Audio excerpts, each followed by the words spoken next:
In 12th century England, the small village of Woolpit was a quiet, unremarkable place until the harvest brought with it an event so horrifying it would scar the town forever. One warm afternoon, as farmers worked under the sun, a strange noise echoed from a nearby wolf pit, a sound like whispers, soft and sinister, carried by the wind. The villagers gathered, peering nervously into the pit, and what they saw froze the blood in their veins. Two children crawled out of the darkness.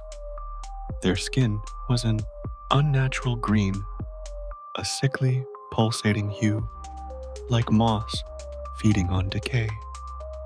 Their hollow eyes darted around, wide with terror.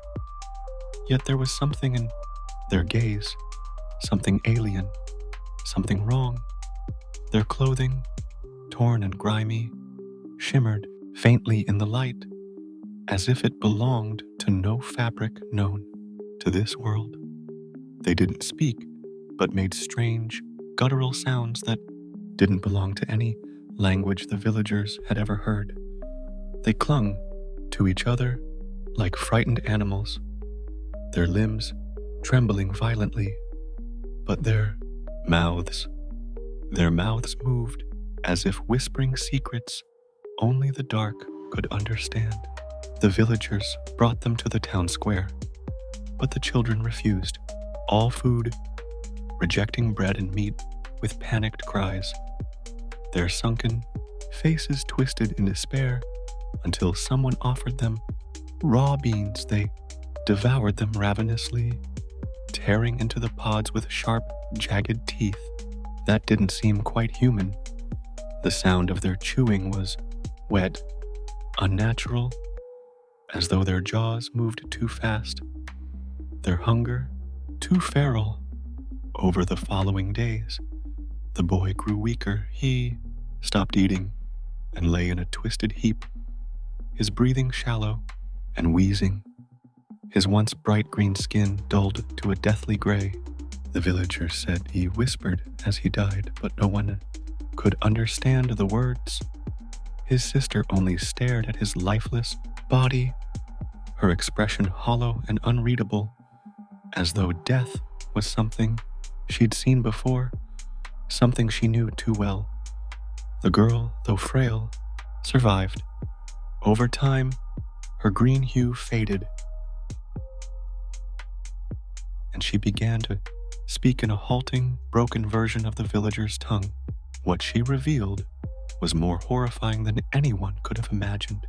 She spoke of St. Martin's Land, a place of eternal twilight where the sky was always sickly green and no sun or moon ever rose.